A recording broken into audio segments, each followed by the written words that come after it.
Ngayong gabi, agad tayo magpapasimula. Ang inyong nakatakdang masaksiyan ngayon ay ang ating pagtatanggol laban sa panig ng mga kasamahan ni Ka Bert Balinton ng Seventh-day Adventist Church. Ito po ang paksa ng diskusyon. Ito po ay combine na. Pahiram na po ako ng isa nyo dahil ito po dapat dalawang tema pero baka tayo masyadong gabi, i-combine na po natin. Ito po yung una. Patutunayan ko, ito po ang paksa. Patutunayan ko na ang 10 utos ay dapat pangtuparin ng mga tao sa panahong ito ayon sa Biblia.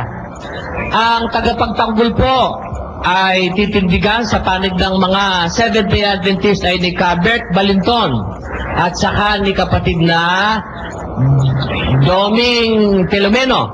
Si Ka Doming Filomeno po ay mga kasama din ni Bradley sa DCWB. Patutunayan ko na, ikalawa naman, patutunayan ko na hindi na ang 10 utos ng Diyos ang dapat tuparin ng mga tao sa panahong ito ayon sa Ebanghelyo ni Kristo, ayon sa Biblia. Yan po ay titindigan naman sa ating panig ni Brother Eli Soriano. Kaya po, siguro, pwede na tayong magpasimula. Handa na po kayo, kapatid? Handa na rin kayo? Inuulit po namin, ganito. Iwasan natin ang pagmumura. Ang pinapahintulutan lang po natin dito, palakpak. Side comments, iwasan na po natin yung side comments, yung pakikipag-diskusyon sa katabi, mga kapatid. Dahil baka pag subigaw kayong lahat, aangat yung bubong natin.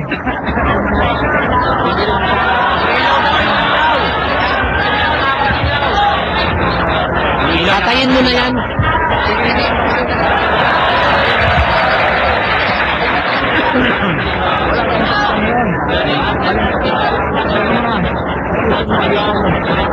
Oo nga. Palakpak lang mga kapatid, palakpak pwede. Yung sigaw, yung pagmumura, yung pagsasalita ng masama, iwasan na natin. Hindi naman natin kaaway yung mga Sabadista at hindi naman nila tayo kaaway. Ang kailangan dito makita lang natin yung kanilang talagang pinaniniwalaan. Kaya po, yan ang ating pakiusap sa mga panauhin. Alam ko naman na yung mga panauhin, nakikitulad din sa atin. Bagaman hindi natin sila pwedeng pigilan kung ano man ang kanilang gawin. Pero, ano po tayo? Maging behave po tayo. Ang bawat tindig po ay bubuuin pala ito ng 20 minuto.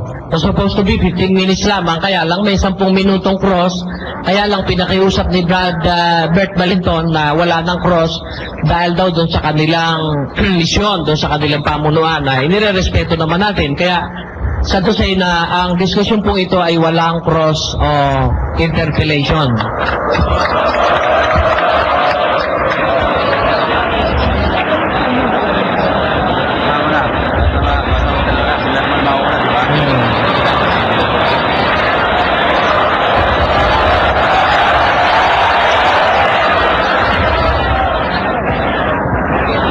Ganito po, Siyempre, alam nyo, pag may cross kasi, hindi mo na maiiwasan doon. At anyway, matatalino naman ng mga taga-pakinig. Bahala na kayong tumimbang kung sino. Kasi sa cross talaga, makikita mo kung sino ang medyo tihado.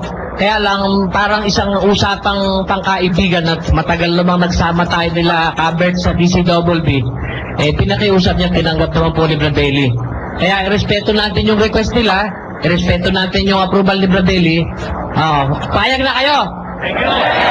Matuloy lang, di ba? Matuloy lang.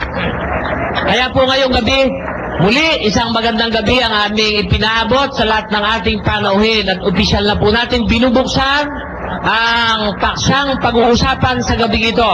Ang diskusyon sa panig ng Seventh-day Adventist at sa panig ng mga kaanib sa Iglesia ng Diyos kay Kristo Jesus sa ligid-taligan ng katotohanan. Sa panig ng mga kaanib, si kapatid na Eli Soriano, sa panig po ng Seventh-day Adventist Church o mga Sabadista kung turingan, ay ang dalawa pong nandito sa atin, dalawa sila. Sabi ko, pwede na rin. Sabi na din naman ni Bradley, pwede na rin. Si kapatid na Bert Balinton at saka si kapatid na Domingo Filomeno. Kaya silang dalawang opisyal na makakaharap ni Bradley ngayong gabi. Sa unang tindig po, palakpakan natin si kapatid na Bert sa kanyang unang tindig sa kanilang panig na nais patunayan. Bert, eto na po.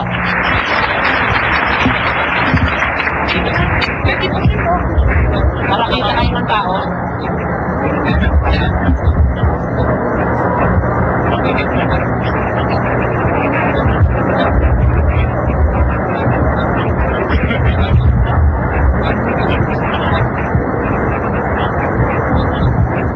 Magandang gabi po sa kanilang lahat, lalong-lalo na po doon sa mahilig mag-aral ng Biblia. Ito na po ang pagkakataon ninyo na kung maaari, isulat ninyo ang aming pinag-uusapan dito. Lalong-lalo na po yung mga talata, sapagkat hindi na po magtatagal ang Panginoon ay malapit ng dumating. Anong malay natin? Dito sa dalawang maglalabang ito, siyempre, isa lang ang sa Diyos dito, mga kapatid.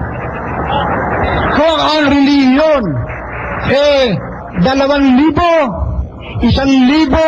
at 999 ang hindi sa Diyos. Tandaan ninyo yan.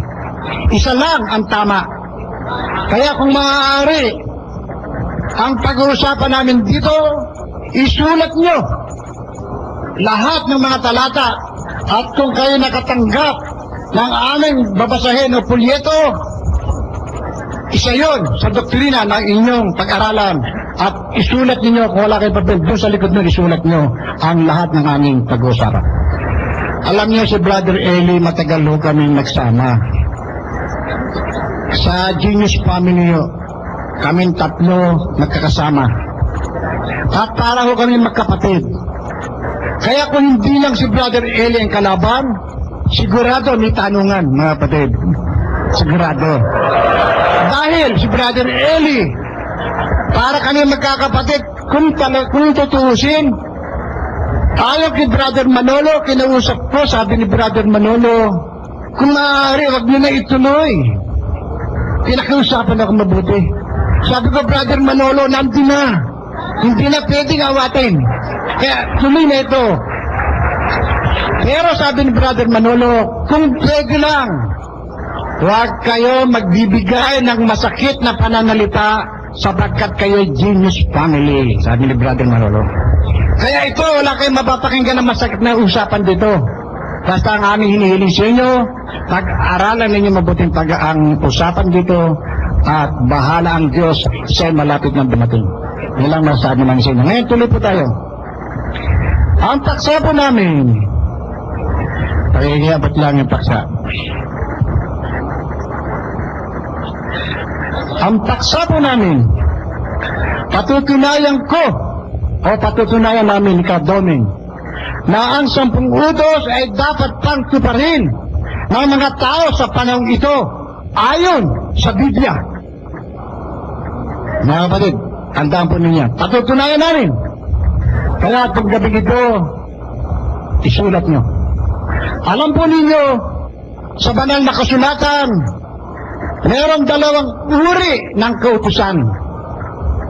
2. Isang kautusan na tinatawag na kautusan ni Moses at isang kautusan na tinatawag kautusan ng Diyos.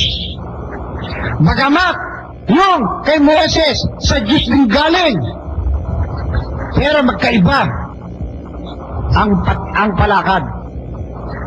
Ang 10 utos ng Diyos, sulat na ninyo, inilagay ni Moses sa loob ng kaban.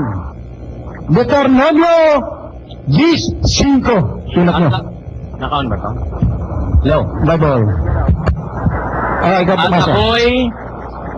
At ako'y pumihit at bumaba mula sa bundok at aking isinilid ang mga tapyas sa kaban na aking ginawa at nangandoon na gaya ng iniutos sa Tahimik lang po, mga kapatid. ng Panginoon. Tahimik lang.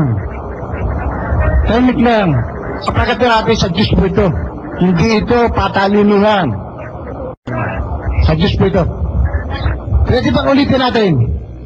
Ang kautusan ng Diyos na 10 inilagay ni Moses sa loob ng kaban. At ako'y pumihit at bumaba mula sa bundok at aking isinilid ang mga tapyas sa kaban na aking ginawa at nangandoon na gaya ng iniutos sa akin ng Panginoon. Ang kautusan ng Diyos na 10, inilagay ni Moises sa loob ng kaban. Ito naman kautusan ni Moises, bagamat ito sa Diyos din, saan naman inilagay? Deuteronomio 31:26. Sulat nyo. Sulat nyo. Napakaganda po ito ang pag-aaral ito, mga kapatid. Ganito po ang pagkasabi: kunin ninyo ang aklat na ito ng kautusan at ilagay ninyo sa siping ng kaban ng tipan ng Panginoon ninyong Diyos upang dooy maging pinakasaksi laban sa inyo. Yung kautusan ni Moises, inilagay sa siping ng kaban. Yung kautusan ng Diyos, inilagay sa loob ng kaban. Magkaiba po yan. Kaya nga, may tinatawag na dalawang kautusan sa Biblia. Halos kasi lahat ng relihiyon na naglitawan ngayon, yung kautusan ni Moises, ang akala nila kasama ang 10 utos. Hindi po kasama ang 10 utos doon. Kaya dito idinigin ko sa inyo, dalawang uring kautusan ito. Isang kautusan isinilig sa kaban at isang kautusan inilagay sa siping ng kaban. Magkaiba po yan. Yung kautusan ng Diyos isinulat sa tapyas na bato. Dito, Exodo 34:28. Ang pagkasabi, at siya'y natira doong kasama ng Panginoon na 40 araw at 40 gabi. Hindi man lamang siya kumain ng tinapay o uminuman ng tubig. At isinulat ng Panginoon sa mga tapyas ang mga salita ng tipan, ang 10 utos. Ang Diyos ang sumulat nun. Saan niya sinulat? Sa 2 tapyas ng tipan. Yun namang kautusan ni Moises. Sino naman ang sumulat at saan isinulat? Exodo 24:7. At kanyang kinuha ang aklat ng tipan at binasa sa pakinig ng bayan. At kanilang sinabi, lahat ng sinalita ng Panginoon ay aming gagawin at kami ay magmamasunurin. Yung kautusan ni Moises, si Moises ang sumulat, isinulat niya sa aklat. Tandaan niyo, aklat. Ang kautusan ng Diyos, sinulat sa bato. Magkaiba po yan. Dito naman sa Exodo 32:16, Diyos ang sumulat. Exodo, At ang mga tapyas ay gawa ng Diyos at ang sulat ay sulat ng Diyos na nakaukit sa mga tapyas. yung sulat ng Diyos sa tapyas, Diyos ang sumulat. Tandaan po natin yan. Yun naman kay Moises. Sino naman ang sumulat at saan isinulat? Deuteronomio 31. Deuteronomio 24:7. Pampagkasabi. Nabasa na ba yan? 24:7? Hindi pa. Sige, tuloy natin. Kung ang sino man ay masumpungang nagnanakaw ng sino mang 24, Exodo 24:7.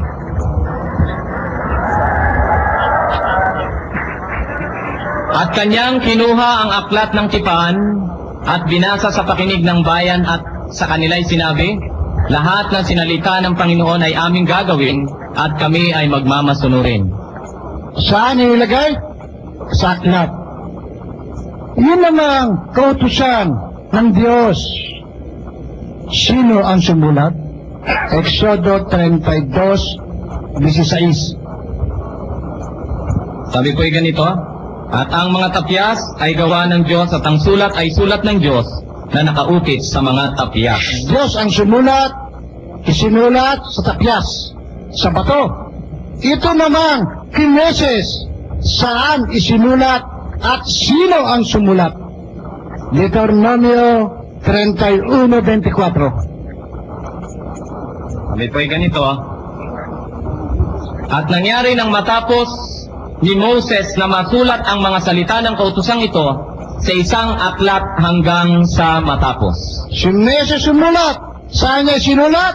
Sa aklat. Hindi sa bato. Tandaan nyo, hindi sa bato, sa aklat. Ito namang kautusan ng Diyos na ang Diyos ang sumulat. Ito po ay hindi pa nagkakasala, meron na pong utos. Kaya lang ang nasulat ang 10 utos, doon sa panahon ni Moses lang nasulat. Pero, bago dumating ang Moses, meron na pong kautusan ng Diyos. Una, sa kasalanan. Unang 1:3-4. Unang 1:3, ganito po ang pagkasabi, ang sino mang gumagawa ng kasalanan ay sumasalangsang din naman sa kautusan, at ang kasalanan ay pagsalangsang sa kautusan. Ang sino na gumagawa ng kasalanan, sumasalangsang sa kautusan. Una po ang kautusan, bago kasalanan. Ang sino man gumagawa ng kasalanan, sumasalangsang sa kautusan. Tandaan natin yan. Ngayon ito naman, kay Moses. Anong binabanggit dito? Galatia 3:19. Ganito po ang pagkasabi, ano nga ang kabuluhan ng kautusan, idinagdag dahil sa mga pagsalangsang, hanggang sa pumarito ang binhi na siyang pinangakuan, at ito'y iniutos sa pamagitan ng mga anghel sa kamay ng isang tagapamagitan. Ang kautusan ni Moses, dagdag. Saan sinulat?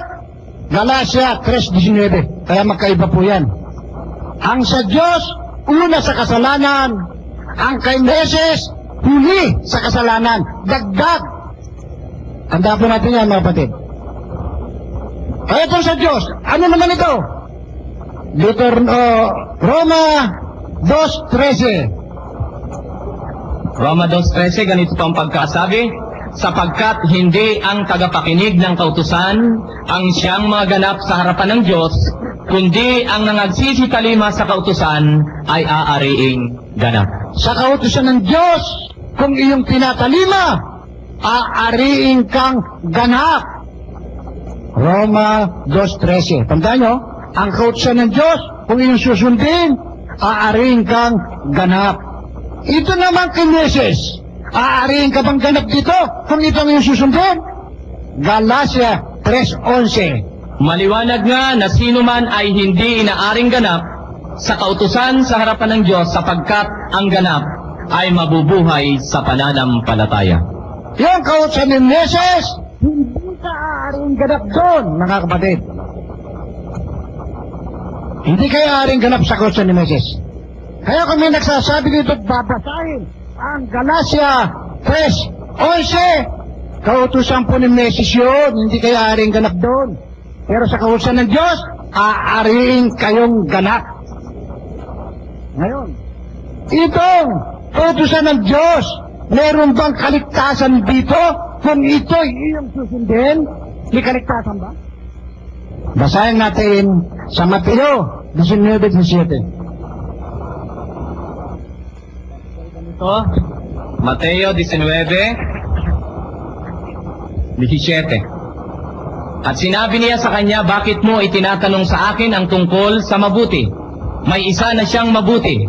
Dapatwat kung ibig mong pumasok sa buhay, ingatan mo ang mga utos. Inutos ng Panginoon, kung ibig mong pumasok sa buhay, tuparin mo ang mga utos. May kaligtasan po. Yung kautusan ng Diyos. Ito naman, kautusan ni Moses. Meron bang kaligtasan to? Gawa 13:39. Ganito po ang pagkasabi, at sa pamamagitan niya, ang bawat nananampalataya ay inaaring ganap sa lahat ng mga bagay, na sa mga ito'y hindi kayo aariing ganap sa pamamagitan ng kautusan ni Moses. Kung ang kautusan ni Moses ang inyong susundin, hindi kayo aaaring ganap. Tandaan natin ba, mga kapatid? At hindi kayo maliligtas. Kung kautusan ni Moises ang inyong susundin, hindi po 10 utos yan, mga kapatid. Maraming reliyon ang sumisigaw. Babasahin itong talatang ito. Gawa 13:39. Ito raw ang kautusan ng Diyos. Hindi po. Hindi kayo maliligtas kung ang kautusan ni Moises ang inyong susundin. Ngayon tuloy natin. Ito ba ang kautusan ng Diyos? Pinagtibay ba ito ng ating Panginoong Kristo? Pinagtibay ba ito? Basahin natin po sa Mateo 5:17 hanggang 19. Ganito po ang pagkasabi, Mateo 5:17 hanggang 19. Huwag ninyong isiping ako'y naparito upang sirain ang kautusan o ang mga propeta. Ako'y naparito hindi upang sirain, kundi upang ganapin.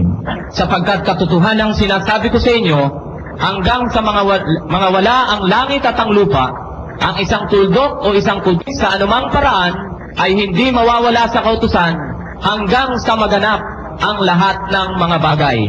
Kaya't ang sinumang sumuway sa isa sa kaliit-liitang mga utos na ito at ituro ang gayon sa mga tao ay tatawaging kaliit-liitan sa kaharian ng langit.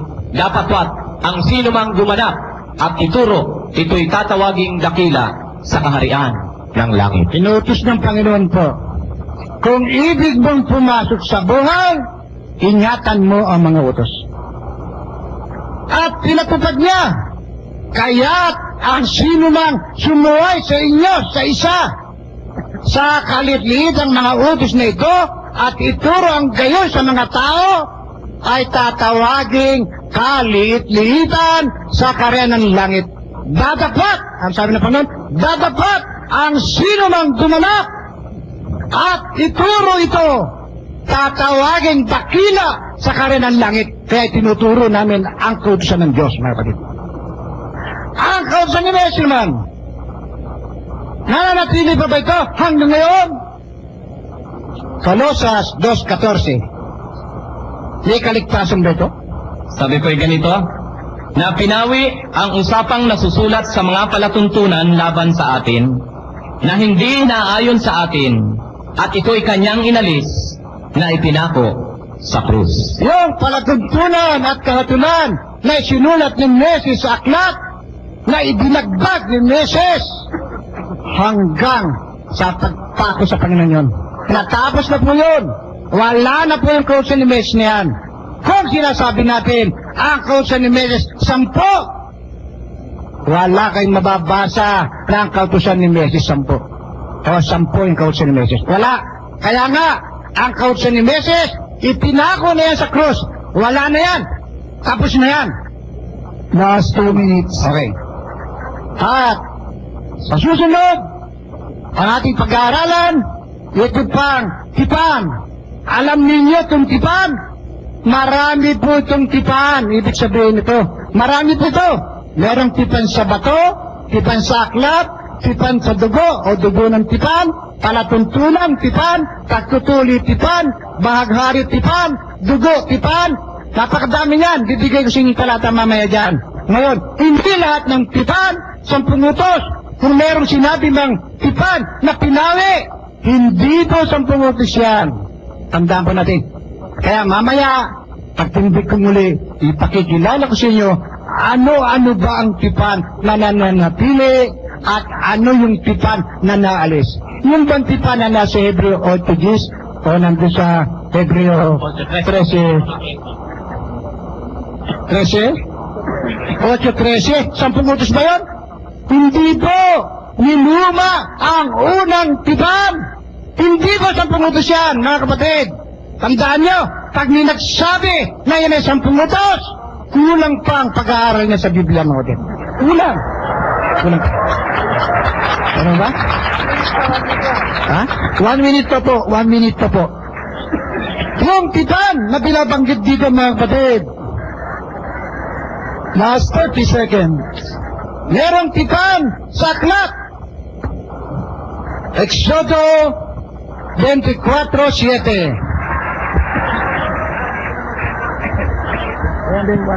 At kanyang kinuha ang aklat ng tipan at binasa sa pakinig ng bayan at kanyang sinabi, lahat ng sinalita ng Panginoon ay aming gagawin at kami ay magiging masunod. 5. Ano ito? Aklat 4 ng 3, 2, yung 1. Time out. Ito, kay Brother Soriano na. Ang panahon na ito ni Brother Soriano.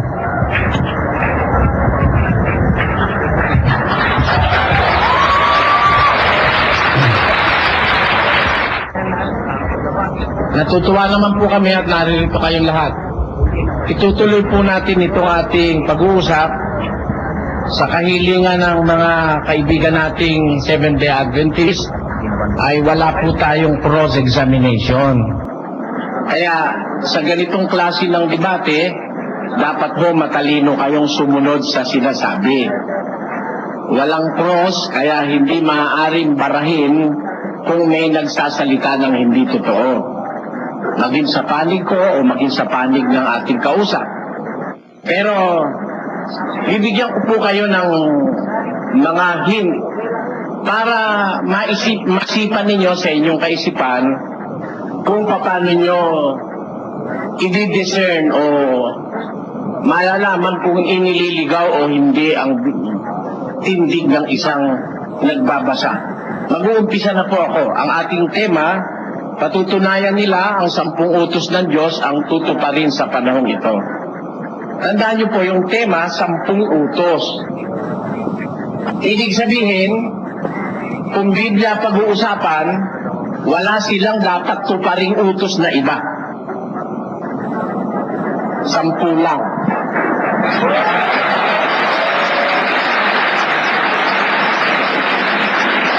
Bakit ko po sinabi yun? Pakinggan nyo.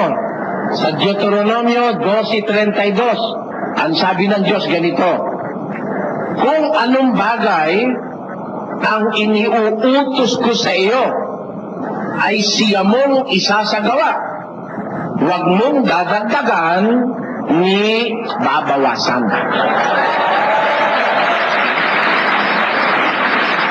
Kaya, pag si Kabert ay nagbautismo, mali na ang ginagawa nila. Kasi ang utos, sabi nila, tutuparin ngayon, 10 utos. Hindi bali sana kung ang tema, 10 utos at iba pa. Ayan. Pero kung 10 utos, yun ang tinitindigan nilang tutuparin, ito walang ano ito walang personal offense ito, mga kaibigan natin to, mababait na tao itong kausap ko to. Walang dapat maging gulo rito ngayong gabi, mga kababayan. Ngayon, hindi naman yung pagkatao nila pinag-uusapan yung paniniwalang naituro sa kanilang galing sa Amerika. Yan o imported kasi yan Ito kami naman local ito. Yun ang pagkakaiba namin. Ngayon ganito. Yung tema na ang tutuparin 10 utos, sabi ng Diyos sa guideline, kung ano yung utos ko, siya mong isasagawa. No more, no less. Huwag mong dadagdagan, huwag mong babawasan. Sabagay, ang pinaliwanag ni Kabert, complicated Yung 10 utos daw, ilagay sa loob ng kaban. Yung daw kautusan ni Moises, inilagay sa tabi ng kaban. Imbestigahan natin yung sinabi niya mamaya. Pero ayoko ngayon. Mamaya. Kasi, I think it is misleading. Misleading yon. Misleading. Misleading na sabihin niya na ganon. Yun po may paliwanag doon. Pero hindi ako susunod sa kanya. Combine ang topic na ito. Ibig sabihin, samantalang iginigiba ko yung kanya, tinitindi ko naman yung akin. Gusto ko maitindi ko muna yung pagkakaroonan yun ng pag-iisip. Umpisahan na natin. Pagka po ba ang Diyos ay nag-uutos sa tao? Siya ba mismo nakikipag-usap sa atin para mag-utos? Sa Hebreo 1:1 ganito nakasulat. Ang Diyos na nagsalita ng unang panahon sa ating mga magulang sa iba't ibang panahon, sa iba't ibang paraan sa pamamagitan ng mga propeta, ay nagsalita sa atin sa mga huling araw na ito sa pamamagitan ng kaniyang anak. Tandaan niyo po, kung ang Diyos makipag-usap at magbigay ng utos, hindi mismo naman siya nagdadaldal, hindi eh. Meron siyang tagapamagitan na namamagitan sa Kanya bilang Diyos, yung nagdadala ng Kanyang message at kautusan at salita sa tao. Sabi ni San Pablo, ang Diyos na nagsalita ng unang panahon sa ating mga magulang, yung mga patriarka, sa iba't ibang panahon, sa iba't ibang paraan, sa pamamagitan ng mga propeta, ay nagsalita sa atin, yun din Diyos na yun, nagsalita sa atin sa mga huling araw na ito sa pamamagitan ng Kanyang anak. Therefore, kung may sinabi man ng Diyos doon sa panahon ng mga patriarka, at kung meron pa siyang gustong sabihin ngayon, pagdadaanin niya yon sa Kanyang anak. Noon ang mga propeta ang ginamit niya, isa riyan si Moises. Ayan. Nang magbigay siya ng kautusan kay Moises, si Moises ang tumanggap dito sa ibabaw ng bundok ng Sinai. Alam niyo kung sino nag-deliver? Pakinggan niyo, sa isang talata ng Gawa, kung sino nag-deliver kay Moises. Ito po ang sabi sa 7 ng Gawa ng mga Apostol sa 7. Ito yung Moises na naroon sa iglesia sa ilang. Kasama ang anghel na nagsalita sa kanya sa bundok ng Sinai. Therefore, ang kausap ni Moises doon na nagbibigay ng instruction, yung anghel. Katunayan, sa 53, kayo na nagsitanggap ng kautusan sa pangangasiwa ng mga anghel ay hindi ninyo ginanap. Therefore, yung kautusan na binigay kay Moises sa ibabaw ng bundok Sinai sa pamamagitan ng pangangasiwa ng anghel. Kay Moises binigay yun. Yung ating, sa panahon naman ng ating Panginoon Kristo, kanino naman ibinigay yung kautusan ni Kristo? Pakinggan nyo. Hanggang sa araw na tanggapin siya sa kaitaasan, pagkatapos na makapagbigay siya ng mga utos sa pamamagitan ng Espiritu Santo sa mga apostol na kanyang hinirang. Therefore, nang pumanik na sa langit si Jesus, nagbigay siya ng utos. Kanino niya ibinigay? Sa pamamagitan ng Espiritu Santo sa mga apostol. Ayon. Yung kautusan ng Diyos na inukol sa Israel, ibinigay kay Moises sa pamamagitan ng anghel. Tatandaan nyo, dalawang paraan. Yung isa galing sa Sinai, yung isa galing sa langit. Nang makapanik siya sa langit, nagbigay siya ng utos sa pamamagitan ng Espiritu Santo sa mga apostol. Yung komo si Kristo ang nagbigay noon, siya ang legislador noon. Ano ang tawag ng Biblia noon sa kautusan na yon ni Kristo? Pakinggan nyo, nagaling sa Diyos, sa isdos, magdalahan kayo ng mga pasanin ng isa't isa. Tuparin ninyong gayon ang kautusan ni Kristo. May tinatawag po sa Biblia, commandments of Christ, mga kautusan ni Kristo. Bakit? Si Kristo kasi ang taga-pagpatupad nun eh. Ngayon yun namang ibinigay sa bundok ng Sinai, kay Moises, yung binigay ng anghel.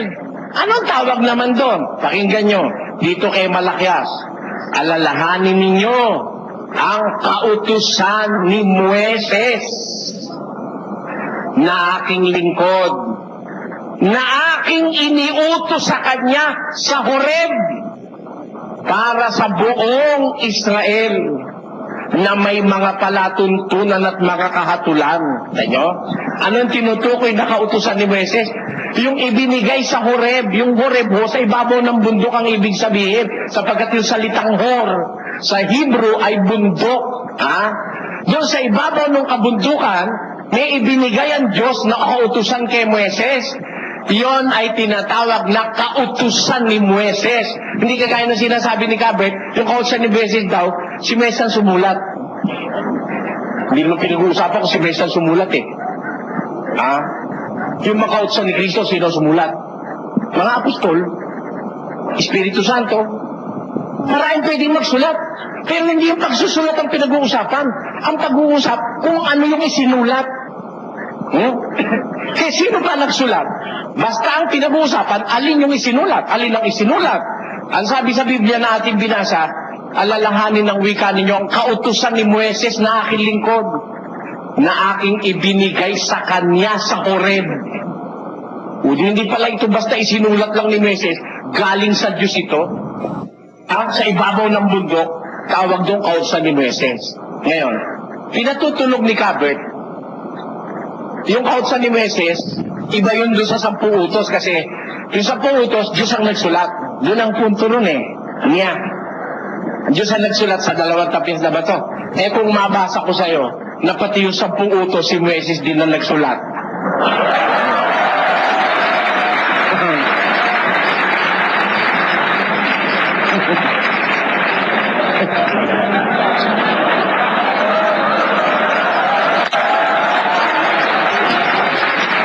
Kasi, I am on my premise, hindi pinag-uusapan yung nagsulat. Ang pinag-uusapan yung sinulat.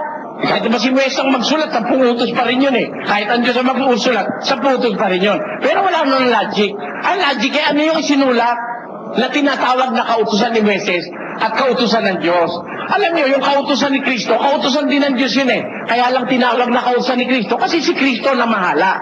Ito naman kautusan ng Diyos na ibinigay kay Moises sa ibabaw sa Horeb, tinatawag na kautusan ni Moises. Bakit? Dahil sa kanya ba yun? Hindi. Sa Diyos din galing yun Kaya lang, siya na mahala. Kaya tinatawag na kautusan ni Moises. Ngayon. Eto ngayon. Ang tindig ni Cabert, yung daw kautusan ng Diyos, yung 10 utos, nakasulat sa tapis ng bato. Eto ngayon. Sabi niya kanina, diniin niya, kung ang kautusan ni Moises, ang susundin niyo, wala kayong kaligtasan. Sabi niya, diniin niya, dinulat ko andun ako sa tabi ng pugon. Kasi, pinamamahalaan ko yung ipamimirienda nating spaghetti. Andun ako sa tabi nun, tinitingnan ko kung paano sila nagtatrabaho. Ngayon, sabi sa Biblia, sabi ni Cabert, pagkakautusan daw ni Moises ang sinunod mo, wala kang kaligtasan. Dapat mo lang sundin 10 utos. Ngayon, gay-gay natin ang 10 utos. Siguro sila, pwede nila sabihin kung di totoo sila. Sabi ko, una, ako ang Panginoon Diyos, naglabas sa Ehipto.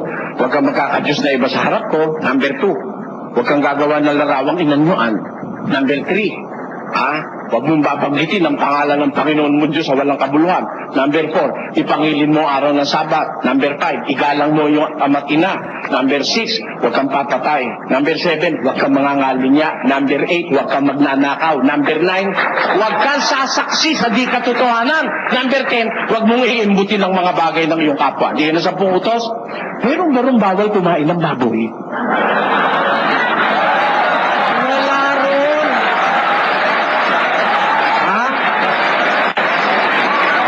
Saan mo ngayon hahagilapin yung bawal kumain ng baboy? Saan mo hahagilapin? Sabi mo,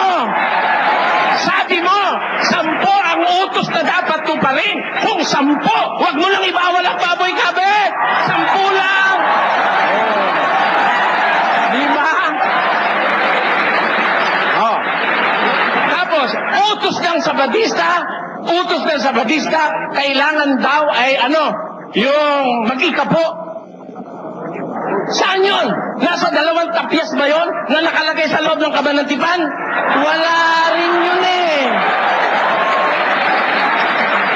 Dahil lang nasa 2 tapyas, wala namang ikapuron. O saan mo ngayon nakagilapin yun? Di sa kautusan mo ni Moises kukunin yun. Dahil si Moises ang nagsulat nun, huwag kang kakain ng baboy. Kita nyo? Patutunayan ko. Pakinggan nyo na si Moises ang may kagagawan niya, niyang bawal kain ng baboy. Siya nagsulat niya O pakinggan niyo, babasahin ko, mga kapatid. Sa Deuteronomio, eto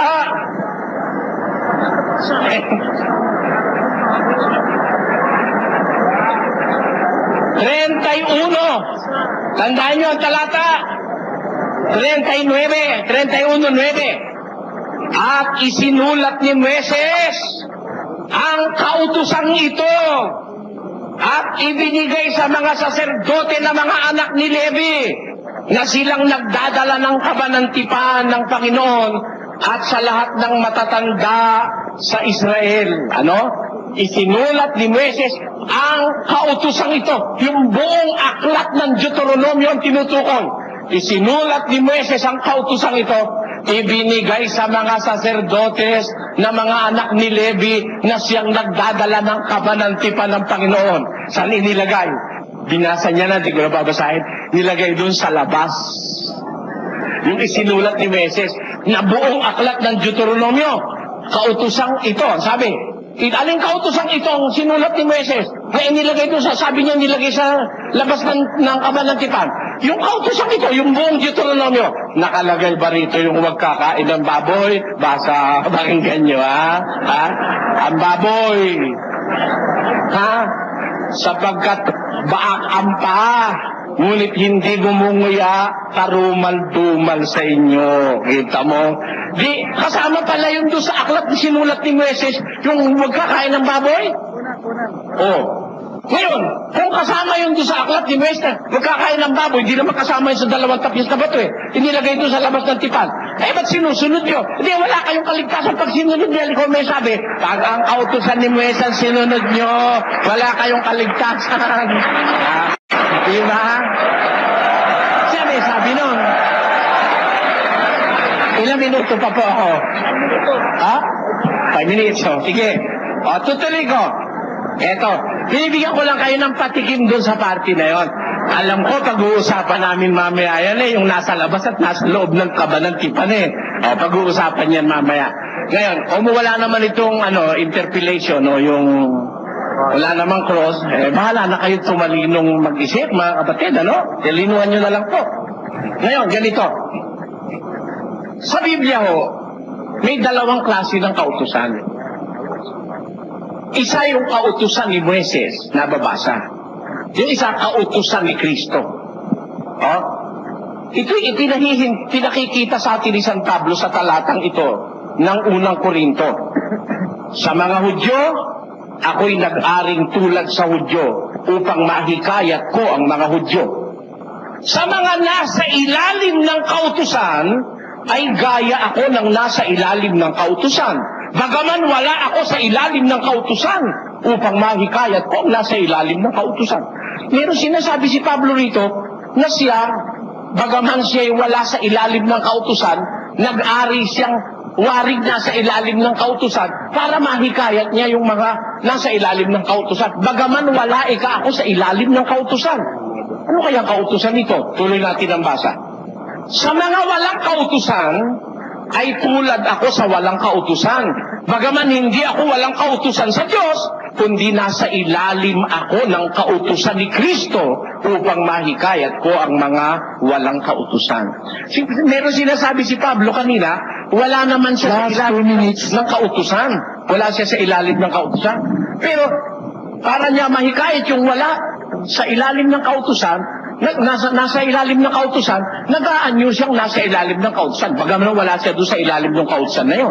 Ngayon, yun naman ikang walang kautusan, sa may kautusan naman nag-aanyo naman akong walang kautusan. Bagaman hindi ako walang kautusan sa Diyos, kundi ako'y nasa ilalim ng kautusan ni Kristo.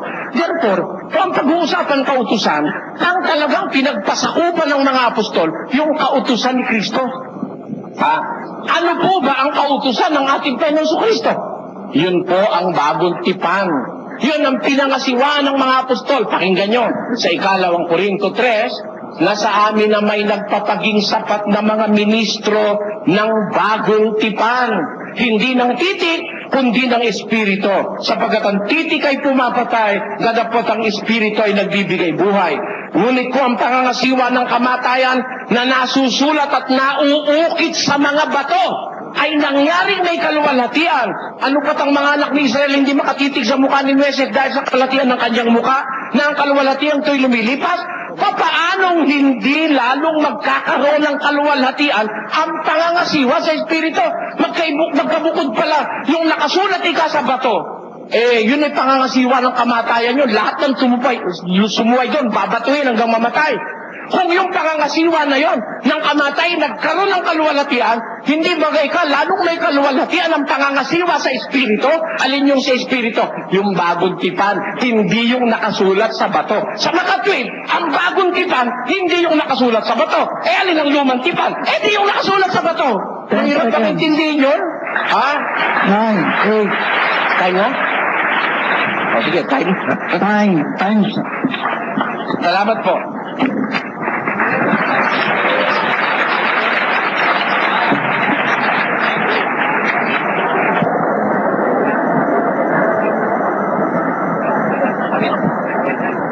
Magandang gabi po sa inyong lahat, mga kapatid at mga kaibigan na narito lahat sa pagpupulong na ito. Ako po naman o kami ay nagpapasalamat dahilan sa pagpapaunlak ni Kaeli doon sa aming kahilingan na wala ng tanungan, sapagkat ang totoo ay ito'y inaawat na sana ni Don Manolo na huwag na anya kayong mag-usap ng ganyan sapagkat kayo na may pareho kong mga kaibigan. Ganun po man, sapagkat hindi na siguro maaawat dahil ito ay naiproklama na sa maraming mga tao, kaya nakapagpatuloy pa rin sa isang kataraanan lamang ang tawag namin dito para sa amin, at ako'y naniniwalang ganun din kay Kaeli, ito'y usapang magkakaibigan na. Ngayon po, ang taksang pinag-uusapan, ang sabi rito ay uulitin ko po ang taksa sa isa panig namin. Patutunayan ko na hindi na ang 10 utos ng Diyos. Teka, sa kabila pala. Magkabila ito eh. Patutunayan ko na ang 10 utos dapat pang tuparin ng mga tao sa panahon ito ayon sa Biblia. Wala hong ibang nalalaman dito kundi ang pag-uusapan lamang ay yung 10 utos dapat pang tuparin. Hindi naman sinasabi dito na 10 utos lamang at wala ng iba na dapat pa rin. Yan po lamang ang ibig kong ibalik sapagkat napansin kong sinabi ni Kaeli na mayroon pang sinusunod na kabawalan sa pagkain, ikapo, at iba pang mga bagay. Pero hindi na po kasali yon sa paksang pag-uusapan ngayong gabi. Kaya hindi ko tayo lalabas sa tanging 10 utos lang ang siyang paksang pag-uusapan ngayon at walang ibang kasama ito.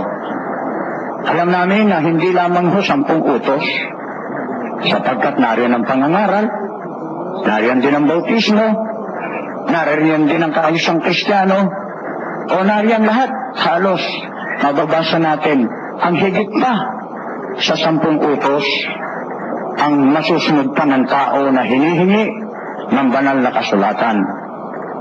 Ngayon, doon ho, panatag na ako na nasabi ko sa inyo na 10 utos lang po ang pinag-uusapan dito.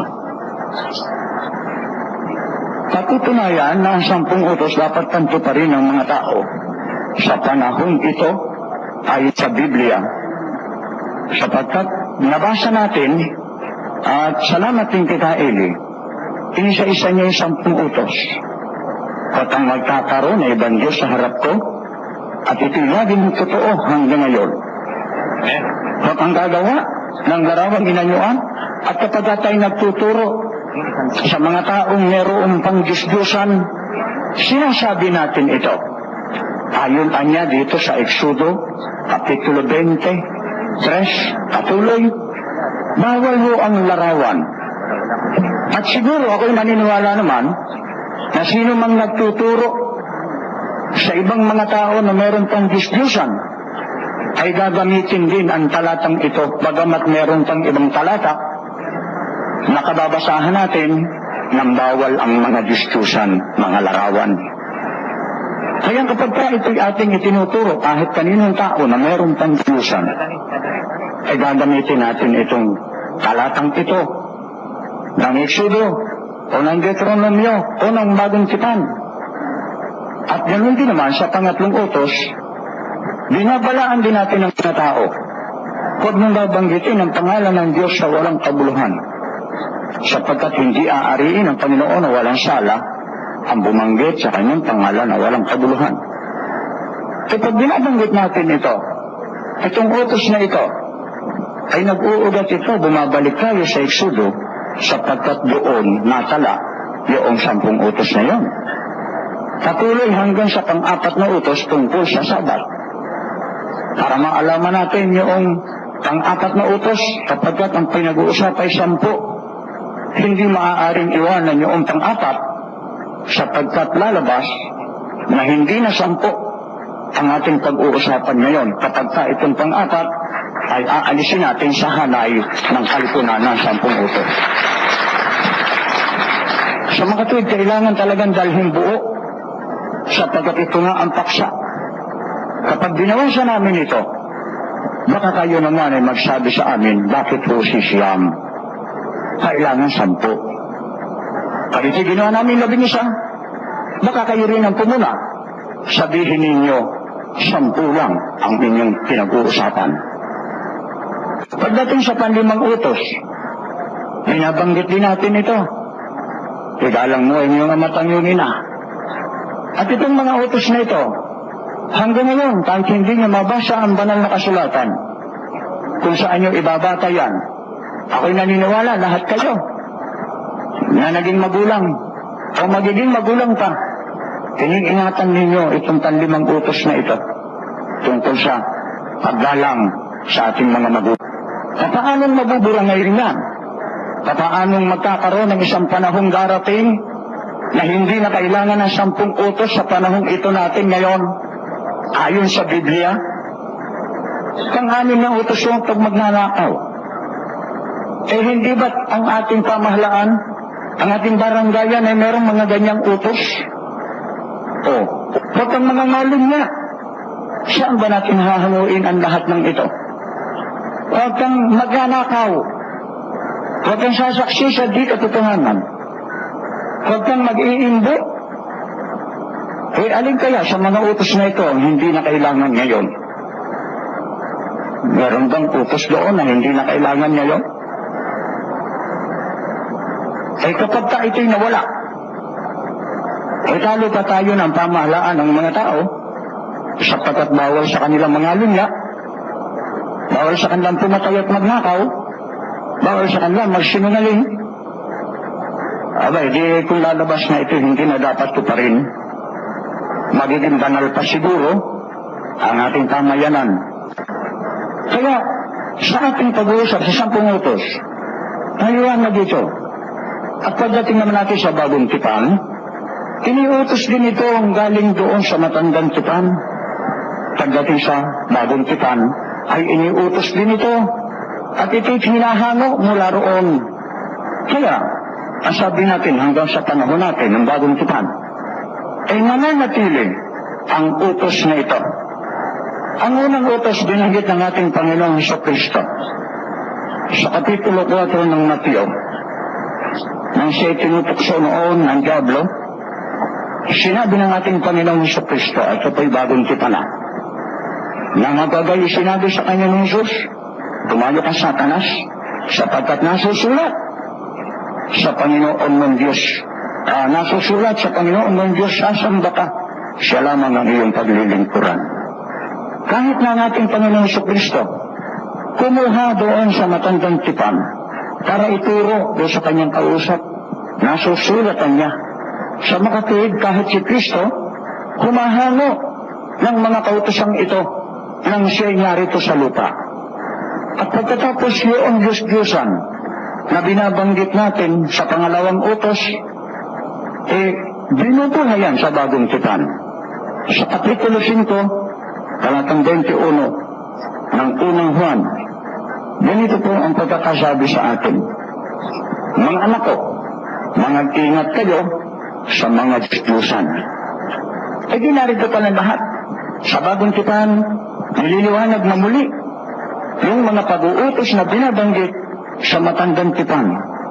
Nangangahulugan na yung utos mula roon hanggang sa patuloy natin ngayon na tayong lahat naniniwala na sa Bagong Tipan tayo, naniniwala rin tayo sa salitang ito na nababasa natin sa Bagong Tipan.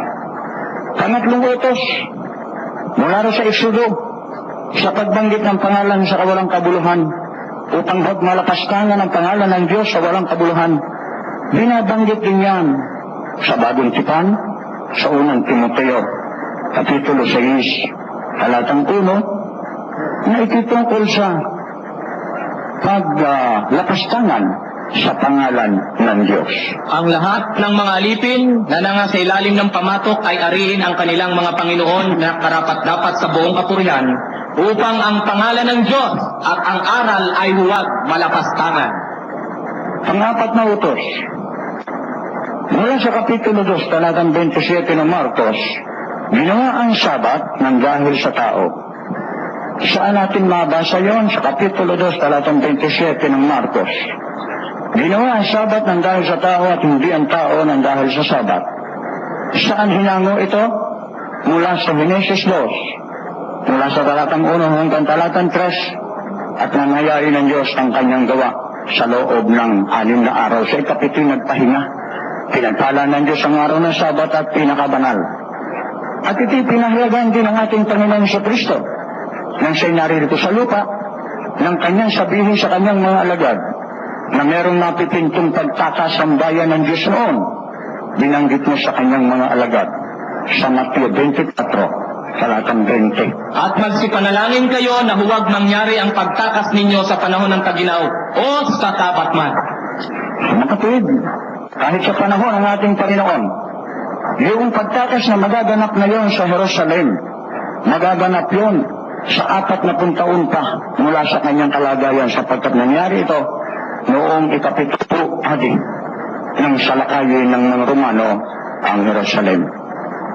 Na yung panalangin ni Kristo saan ang inyong pagtakas huwag mangyari sa panahon ng taginaw o sa panahon ng Sabat man. Nagpapahalaga ang ating Panginoon sa mga utos na ito. Pagkatapos, turun sa utos naman ng paggalang, binanggit ulit ni Kristo at siya mismo na nagsabi sa Mateo 19, mula sa talatang 17, patuloy hanggang 19, na binabanggit ng isa-isa roon yung 5 utos pa. Na sinabi niya ang ganitong salita mula sa 19 ng Mateo, talatang 17 hanggang 19. At sinabi niya sa kanya, bakit mo itinatanong sa akin ang tungkol sa mabuti? May isa na siyang mabuti. Dapat kung ibig mong pumasok sa buhay, ingatan mo ang mga utos. Sinabi niya sa kanya, alin-alin? At sinabi ni Jesus, huwag kang papatay, huwag kang mangangalunya, huwag kang magnanakaw, huwag kang sasaksi sa di katotohanan, igalang mo ang iyong ama at ang iyong ina, at ibigin mo ang iyong kapwa na gaya ng iyong sarili. Ay pagtuturo ng ating Panginoon, binanggit niya yung mga kautusan yun. Nang tanongin siya kung ano ang dapat gawin, utos na ito ni Kristo. Galang mo ang iyong ama at ang iyong ina. Patuloy hanggang sa matapos yung mga kautosang inisa-isa ng ating Panginoon. Hindi ba't maliwanag na si Kristo mismo ang nag-utos sa mga tao ng ganitong mga salita? Na maliwanag ngayon na sa Bagong Tipan ay ipinatutupad ang mga kautusan nito. Ano pa ang kahalagahan ng kautusan nito? Na kung ito'y mawawala, o papaano ang paghatol ng Diyos sa tao? Kapag ang tao ay hinatulan ayon sa kanyang ebanghelyo, ang lihim ng mga tao ayon sa ebanghelyo ni Kristo, hindi mayroong gagamitin pamantayan sa paghatol. At ibinanggit sa atin sa Kapitulo 2 ng Taga-Roma, talatang 16, na ito ay paghatol sa pamagitan ng ebanghelyo ayon sa lihim ng mga tao. Sabi ko ganito, sa araw na hahatulan ng Diyos ang mga lihim ng mga tao ayon sa aking ebanghelyo sa pamamagitan ni Jesucristo. Ito po yung lihim ng mga tao. Sa pamagitan ng ebanghelyo ni Kristo, yung mga lihim na yun kailangang mahayag sa paanong paraan at ano ang pamantayan na gagamitin ng ating Panginoon. Pakinggan ninyo sa Ecclesiastes 12, talatang 13 hanggang 14, na yung mga lihim ng mga tao mahahayag sa pamagitan din ito. Ganito po ang pagkasabi, ito ang wakas ng mga bagay, lahat ay narinig. Ikaw ay matakot sa Diyos at sundin mo ang kanyang mga utos, sapagkat ito ang buong katungkulan ng mga tao. Sapagkat dadali ng Diyos ang bawat gawa sa katulan pati ng bawat tubling bagay, maging ito'y mabuti o maging ito'y masama. Maliwanag kung gano'n na yung kautusan. Tungkulin ng tao na tuparin. At sapagkat kailangan ang tao ay natatakot sa Diyos, tutuparin mo ang kanyang mga utos. Yun ang pagkatakot na tayo tutupad sa ating Panginoon Diyos. Sapagkat sa pamagitan ng ating mga gawang ito, batay sa kautusan, yung ating mga gawang masama, gawang mabuti, hayag o kubli, ay mahayag sa ating Panginoon sa panahon ng paghatol ng Ebanghelyo, sapagkat lahat kinakailangang humarap sa hukuman ni Kristo ayon sa 2 Korinto, Kapitulo 5, talatang 10. Ganito po ang pagkasabi, sapagkat tayong lahat ay kinakailangang mahayag sa harapan ng hukuman ni Kristo upang tumanggap ang bawat isa ng mga bagay na ginawa sa pamagitan ng katawan ayon sa ginawa niya, maging mabuti o masama. Mga kapatid, maliwanag na yung 10 utos. O hindi lamang 10 utos, kundi ang 10 utos ay isa sa magiging batayan ng Diyos sa paghatol sa gagawin sa tao sa panahon na tayo haharap sa hukuman ni Kristo. At ito inulit-uli sa atin sa Santiago Kapitulo 2, talatang 10 hanggang talatang 12. Sabi po ay ganito, sapagkat ang sino mang gumaganap ng kautusan at gayon may natitisod sa isa ay nagiging makasalanan sa lahat. Sapagkat ang sinasabi, huwag kang mangangalunya, ay nagsasabi naman, huwag kang pumatay. Ngayon, kung ikaw ay hindi nangangalunya, ngunit pumapatay ka, ay nagiging suwail ka sa kautusan. Gayon ang iyong salitain at gayon ang iyong gawin, na gaya ng mga taong huhukuman sa pamamagitan ng kautusan ng kalayaan. Ang isa pa rito, mga kapatid, mga kaibigan, sapagkat ito'y talagang kailangan hanggang sa manatili hanggang sa pagdating ng ating Panginoon, na ito ay ating binabasa, magiging batayan ito ng paghatol ng Diyos. Na kung alisin ito, saan ibabatay ng Diyos ang paghatol niya? Kaya nga, sa panahon ng paghatol, pag dumating na yung kagalitan sa mga bansa, at naririto na idinawag na ang hatol ng ating Panginoon sa lahat ng tao, sa lahat ng mga bansa, muling ipinakita sa atin sa langit yung kaban ng kanyang tipan. Ayon sa Kapitulo 11 ng Apokalipsis, ang talata 18. At nabuksan ang templo ng Diyos na nasa langit, at nakita sa kanyang templo ang kaban ng kanyang tipan, at nagkaroon ng mga kidlat, at ang mga tinig at mga kulog sa isang lindol at malaking granizo. Kailan po binanggit ang kaban ng tipan ng Diyos ay pinakita sa langit? Sa panahon ng paghatol ng Diyos. Sapagkat sa unang bahagi ng mga talata, dumating na niya ang panahon ng paghatol sa mga bansa. Kaya't nung makita rito ang kaban ng tipan ay ipinakita sa langit. Ito yung pinagkopyahan noong ginawa ni Moises nang kagawin sa kanya ang kaban ng tipan, at yung santuaryo na yon ay pinakita sa kanya sa bundok sa ganitong pangungusap na binanggit kay Moises sa Exodo 25 ang talatay 8. Ganito po ang pagkasabi, at kanilang igawa ako ng isang sangtuaryo upang ako'y makatahan sa gitna nila. Nakita natin na yung kopya noong kaban ng tipan sa taas, yung kaayusan ng santuaryo sa langit, ang siyang pinopyahan ng Moises nang siya'y gumawa dito sa lupa. Nung tinatawag na tabernakulo at saka ng kaban ng tipan, pinopya ito as 1 minute sa ni Moises na pinakita sa bundok, at ito niliwanag pa na yung 10 utos na yun na ginawa, na ipinagawa kay Moises ang kaban ng tipan, ay galing sa itaas ang kopya nito. At ay niliwanag na muli sa Hebreo Kapitulo 8, talatang 5.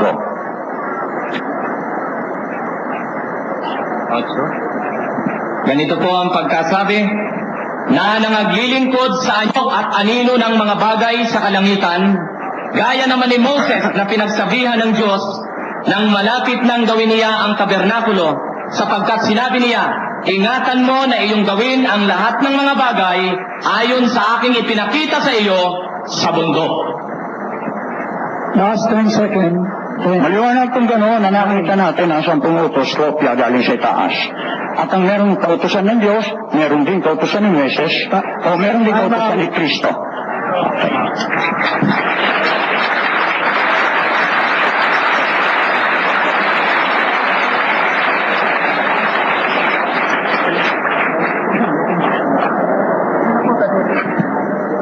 Okay na?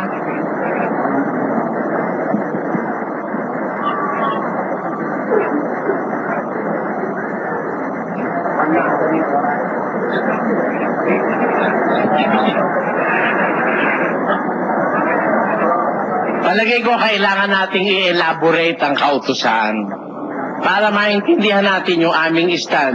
Na-stand namin, ito yung ating tema. Gusto ko lang pakitang buo sa inyo ang ating tema. Ang temang pinitindigan nila Kabert at nila Kamenong, patutunayan ko na ang 10 utos ay dapat pang tuparin ng mga tao sa panahong ito ayon sa Biblia. Sa mga tweets sila, paniwala nila, ang 10 utos ang dapat pang tuparin ngayon. Ang sabi ko naman sa inyo kanina, ang Diyos kung mag-utos, eksakto. Sabi niya, kung alin lang yung utos ko, yun lang ang tutuparin mo. Huwag mong dadagdagan, huwag mong babawasan. Therefore, if in effect, ang 10 utos ang dapat tuparin, walang dapat idagdag doon. Diba? That is the logic of it. Kung 10 utos talaga ang tutuparin, bakit ako naninindigang hindi na ang 10 utos ang tutuparin sa panahon ito? Kasi, naniniwala kami na yung 10 utos na yon, ininyendahan ng Diyos yon. Binago yon. May revision na nangyari. Ano ang katunayang may nangyaring revision? Pakinggan nyo ha. Yung sinasabi ni Kami nung kanina, inelaborate daw ni Kristo yung mga utos. Sino ang kausap niya rin sa 19 ni Mateo? Hindi naman Kristiyano ang kausap doon eh. Hindi Kristiyano ang kausap doon. Ang kausap doon, mosaiko. Yung dati nang sumusunod sa kautusan ni Moises. Kaya nga sabi niya, nalalaman mo ang kautusan. Bakit? Dati yun ang kautusan, dinatnan niya eh. Pero sa Kristiyano, yun siya sinabing ganito. Pakinggan niyo ha. Babasahin natin, isa-isahin natin. Narinig ninyong sinabi sa mga tao ng una. Anong sabi sa mga tao ng una? Huwag kang papatay. Ayan. Yan, ika-5 utos, ika-6 na utos yan. Huwag kang papatay. Di yun ang utos. At ang sino mang pumatay ay mapapasapanganib sa kahatulan. Datapwat, sinasabi ko sa inyo, tama na yun. Ganun ba sabi ni Kristo? O kung yun din lang naman ang kautusan, ba't maglalagay pa siya ng datapwat? Alam nyo naman ang kahulugan ng datapwat at saka ngunit eh. Pag ginagamit yung salitang datapwat at ngunit, nagbibigay ka ng panibagong idea other than what was previously mentioned. Diba? Pakinggan nyo. Tutuloy natin. Datapwat sinasabi ko. Hindi na si Moises. Narinig yung sinabi sa tao ng una, huwag kang papatay. Sinasabi nung una, datapwat sinasabi ko sa inyo, ang bawat mapuot sa kanyang kapatid, mapapasapanganib sa kahatulan. O tanyo, hindi na huwag kang papatay ang batas. Sa batas ni Kristo, bawal nang mapuot sa kapatid. Bawal mapuot. Ano pa? Doon lang ba? Yun lang ba revision na nangyari? Eto ba? At ang sino mang magsabi sa kanyang kapatid, raka, mapapasapanganib sa Sinedrin. Ayun.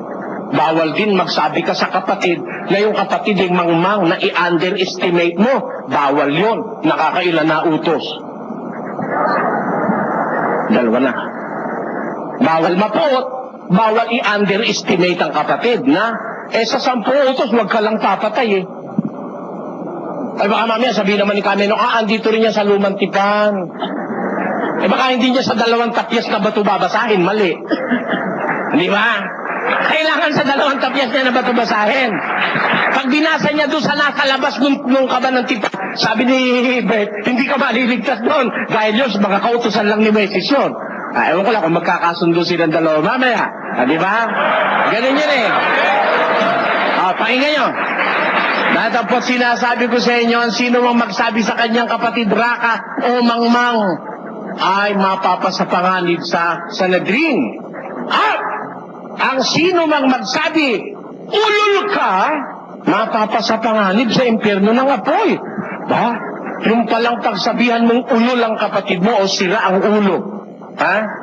May impyerno ka na pala nun eh. Ha? Ilan na? 3 na. Magsabi ka lang ng Raka, i-underestimate mo. Tapos magsabi kang ulol. Ibig sabihin pinaratangan mo ng hindi tama ang kapatid mo. Yun po ay batas pa yun. Bawal yun. Bawal magsabi ng Raka, bawal magsabi ng ulol, bawal mapot. Kapalit ng utos na huwag kang papatay. Kita nyo? Kayo, pag hindi ka napopot, hindi ka nagagalit, minamahal mo ang kapatid mo, papatayin mo pa ba? Wala naman tarantadong mahal na mahal niya, pinatay niya eh. Wala naman gano'n eh. Kaya, may revision ng batas. Ni-revise ni Jesus Christ. Kumbaga sa konstitusyon, iningyenda. O diba? Tuloy natin. Narinig nyo sinabi sa mga tao ng una, huwag kang mangangalunya. Yan. Huwag kang mangangalunya. Bawal pala mangalunya. Nung una, sa 10 utos, datapwat sinasabi ko sa inyo, ang bawat tumingin sa isang babae na taglay ang masamang hangad na ay nagkakasala na ng pangangalunya sa kanyang puso. O, kita nyo? Huwag kang mangangalunya. Kay Kristo, manood ka pa lang ng bold, bawal na. Paano ka pang makakapangalo niya nun? Saan kaya kukunin ni Kamenong yung bawal manood ng bold? Kasi pag nanonood ka ng bold, nakakahangad ka sa puso mo eh. Sige, aminin yung lahat. Pag nanood kayo ng bold, di ba nagkakaroon ka ng hangad sa puso mo? Nakakaisip ka hindi maganda? O, di ba? O kaya, pati nga panonood ng bold, masama eh. Lalabas, pati nga yung pagdadamit mo eh. Ano yung pagdadamit? Yung pagdadamit na nakakapagdulot ka ng kahalayan sa nakakakita, masama sa Kristiyana yan eh. Pakinggan nyo ha, sa isang talata. Kaya pagka kasabihin mo, 10 pang utos, nagkakamali ka nun. Yung 10 utos, yun ay batas para sa Israel. Pero pagdating ng panahong Kristiyano, na lumalawak ang kaalaman ng tao sa kasamaan, ang batas, minodify ng Diyos. Eto, pakinggan nyo. Gayon din naman ang mga babae, magsigayak ng mahinhing damit, may katimtiman at hinahon. Paano ang utos sa babae? Gagayak na ng matimtimang damit, may katimtiman at hinahon, para matulungan mo yung mga lalaki na huwag tumingin sa'yo ng may pagnanasa sa puso. Sapagkat pag tumingin ng may pagnanasa sa puso, nagkakasalan na ng pangangalo niya sa kanyang puso. Kaya, ang batas po ni Kristo, mas elaborately explained. Ito pa isa. Narinig ninyong sinabi, huwag kang mangangalunya. Datapot sinasabi ko sa inyo, ang tumingin sa isang babae, taglay sa puso, masamang hangad nagkakasala ng pangalunya sa kanyang puso. Bukod dito'y narinig yung sinabi sa mga tao ng una, huwag kang manunumpa ng di katotohanan, kundi tutuparin mo sa Panginoon ang iyong mga sumpa. O di ba? Bawal sumaksi sa di katotohanan, ano? Paano ngayon ang batang ni Kristo? Datapot sinasabi ko sa inyo ngayon, huwag ninyong ipanumpa ang anuman, kahit ang langit, sapagkat siyang luklukan ng Diyos, kahit ang lupa, sapagkat siyang tuntungan ng kanyang mga paa, kahit ang Jerusalem, sapagkat siyang bayan ng dakilang hari, kahit man ang ulo mo ay huwag mong ipanumpa, sapagkat hindi ka makagagawa ng isang buhok na maputi o maitim. Datapwat, ang magiging pananalita ninyo ay oo, hindi, hindi, sapagkat ang humigit pa rito ay buhat sa masama. Yan ang sabi ng batas ni Kristo. Sa batas ni Moises, sa 10 utos, huwag kang manunumpa, basta huwag kang sasaksi sa di katotohanan kay Kristo. Ganoon ang batas. Malawak, anong batas niya? Pag sinabi mong oo, pag sinabi mong hindi, hindi. Ayun ang batas ni Kristo. Ibig sabihin, maging tapat ka. Ha?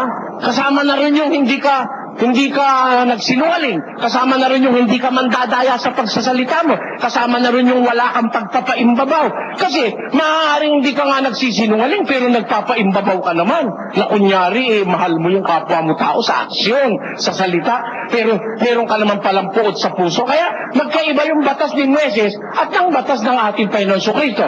Sabi noong una, igalang mo ang iyong ama at saka ang iyong ina. O pagdating kay Kristo, ano ang batas? Igalang ba ang ama at ina? Basa, pakinggan niyo ha. Kung igalang ang ama at ina. Basa tayo ha. Efeso 6. Ito, mga anak, magsitalima kayo sa inyong mga magulang sa Panginoon sapagkat ito'y matuwid. Igalang mo ang iyong ama at ang iyong ina na siyang unang utos na may pangako. Kita nyo? Iba na naman uli. Sa 10 utos, igalang mo ang iyong ama at ina. Sa bagong tipan, mga anak, magsitalima kayo sa inyong mga magulang sa Panginoon. Ibig sabihin, igagalang mo yung tatay mo, igagalang mo yung nanay mo, pero meron ka pang ibang tatalimahit, igagalang yung mga magulang sa Panginoon. Maaaring ang nakagisnan mo, hindi na tatay, hindi na nanay, atit kuya mo na lang, magulang mo yun. Ha? Diba? O kaya tiyuhin at tiyuhatyahin mo. O magulang mo rin yun. O kaya lolo't lola mo. Magulang mo rin yun. Hindi mo tatay, hindi mo nanay yun.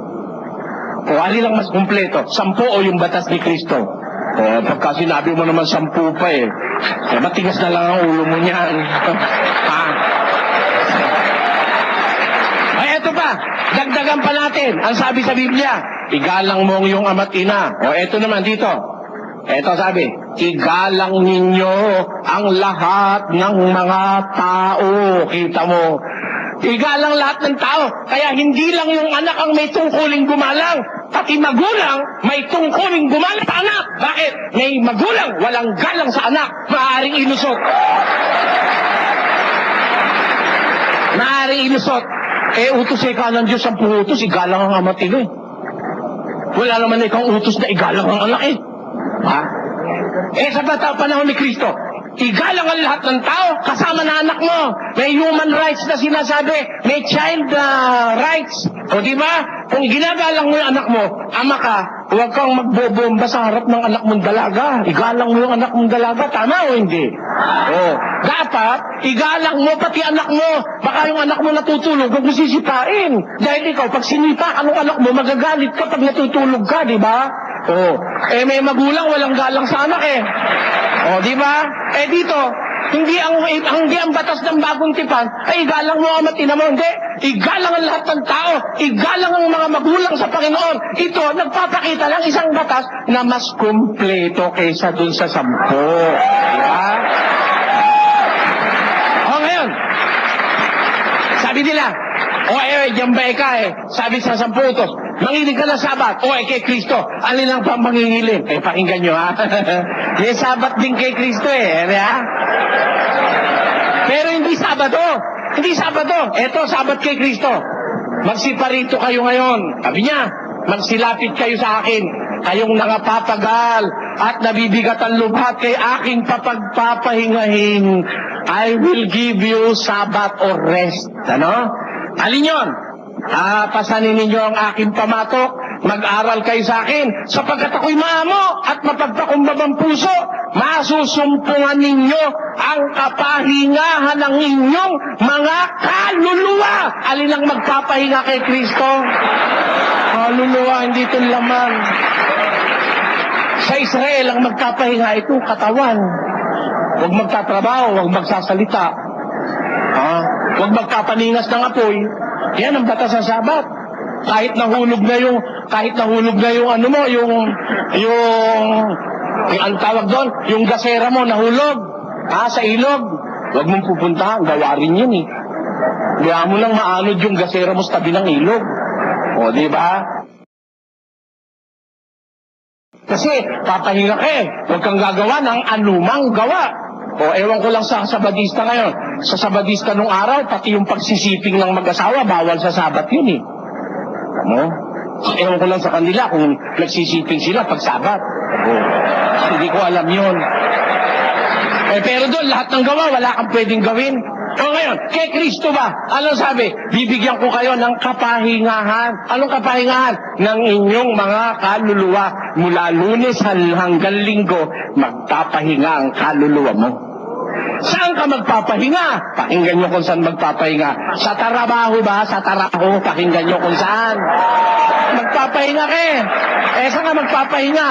Mula Lunes hanggang Linggo, magpahinga ka. Anong sa pagpapahinga? Eto, sapagkat kaya nga't ipangili natin ang pista, hindi sa lumang libadura, ni sa libadura man ng masamang akala at ng kasamaan, kundi sa tinapay na walang libadura ng pagtatapat at ng katotohanan. Ayon. Ipangingilin natin ang pista. May pangingilin pala ang Kristiyano.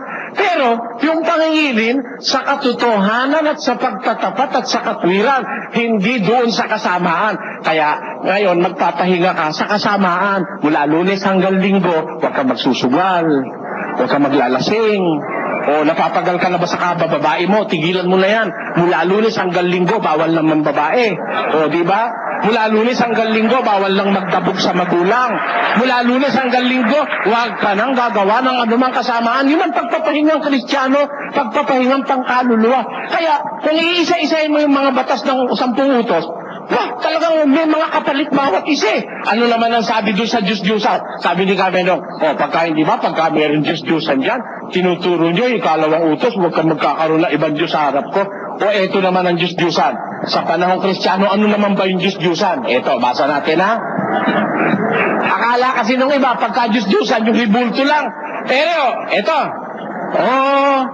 ang karumihan man, mga mangmang na pananalita, ang mga pagbibiro na di nararapat kundi kayo magpasalamat sapagkat talastas ninyong lubos na ang sino mang mapakiapid o mahalay o makin na isang mapagsamba sa Diyos-Diyusan ay walang mamanahin sa kaharian ng Diyos at ni Kristo.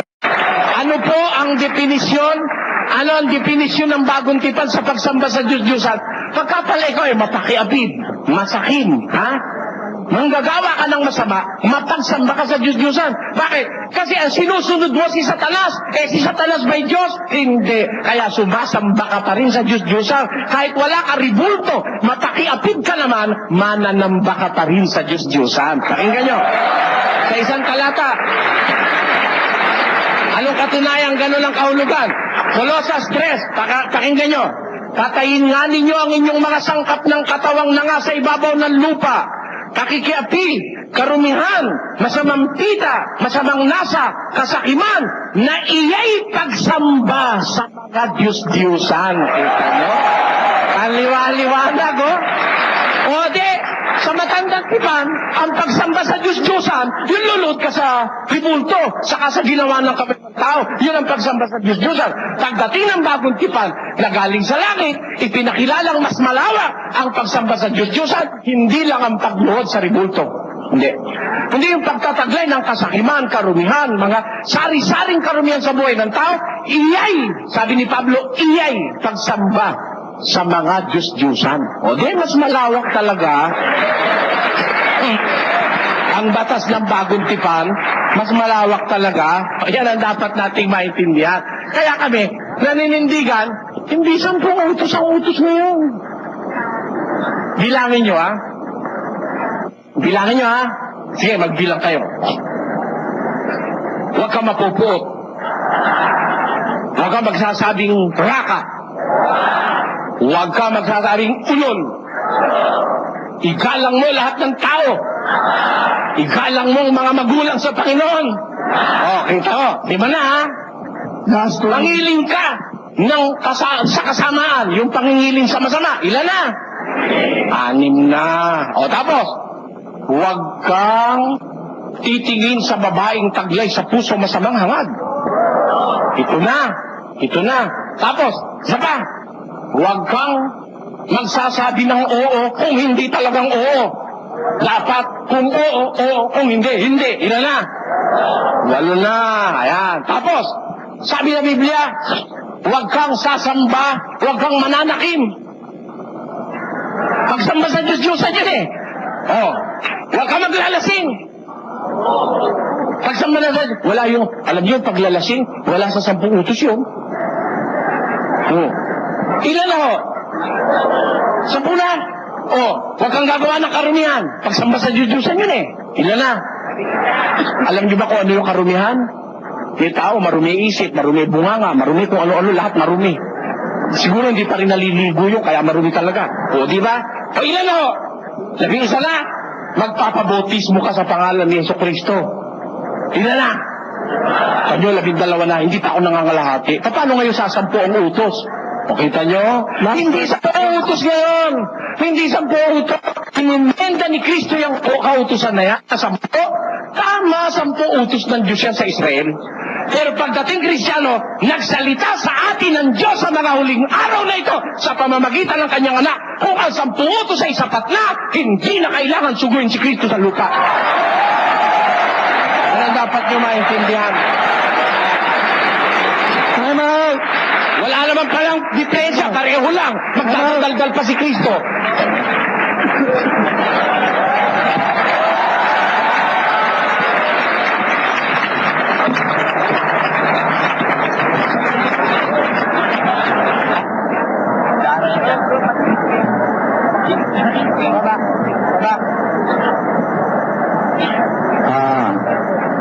Ito na ko yung pangatlong tago, bali namin itabugan. Ulitin ko ulit, parang nabalik din yung 10 utos, higit pa sa isa, higit pa sa 10 utos. Inuulit ko ulit, hindi po pinag-usapan ang higit sa 10, kundi 10 lang. Mali. Diba? Mali. Hindi ganun ang tema ko.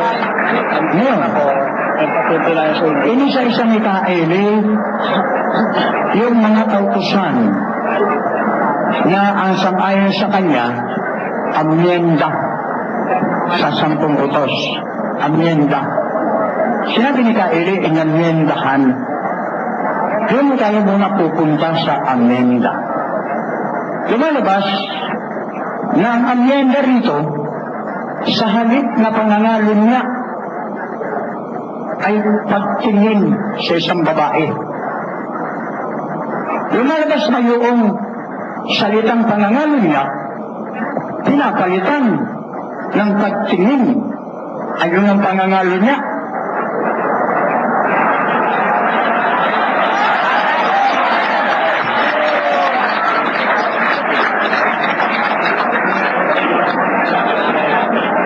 Samantalang, ang pagtingin ng masama sa isang babae ay matanda na kung utos yun.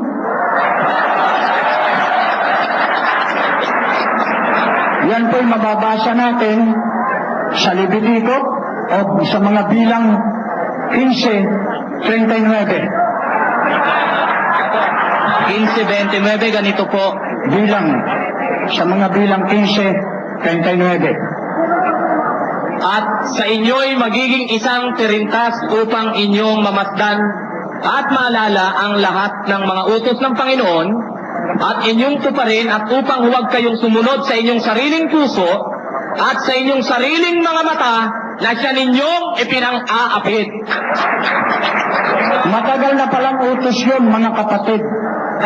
Hindi po amyenda yun.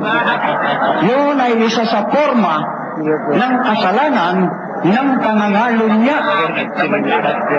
Hindi po kakapalit ng pangangalan niya yun. Isa yun sa akto ng pangangalan niya. Ano-ano ho? Yung panonood ng mga malaswang mga panoorin, kabilang yun sa pangangalan niya. Ano pa? Kumuha ka ng isang babaeng hindi mo asawa, pangangalan niya. Mamuwersa ka, pangangalan niya. Pero hindi mo nga mababasa yun doon sa kautosang pampito na pangangalo niya sapagkat ito'y nagbibigay lamang ng pangalan sa mga akto ng kasalanan ng pangangalo niya. Ang makatwid, hindi ko karagdagan sa 10 utos yan. No? Yung pagkapuot, parang ang pagkapuot, lumalabas na amyenda pa rin sa halipan niya na huwag kang papatay. Sa panahon ngayon, mapuot ka lang, pumapatay ka na. Parang ito ngayon, ang kapalit sa kautusan ng pagpatay. Hindi ho, yun hong pagkapuot, isang akto o forma ng pagkakasala sa pagpatay. Katunayan, yun hong pagkapuot, bawal na yun, kahit sa panahon pa ng Levitico, ayon sa 19:17. Pakibasa po. Huwag ninyong kapuputan ang inyong kapatid sa inyong puso.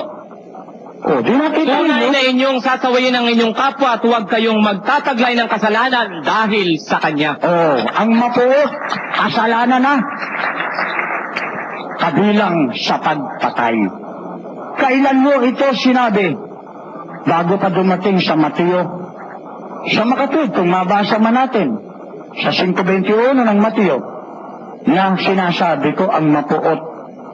Para bang lumalabas na yung salitang pagkapuot, bagong utos. Matagal na pumutos yan.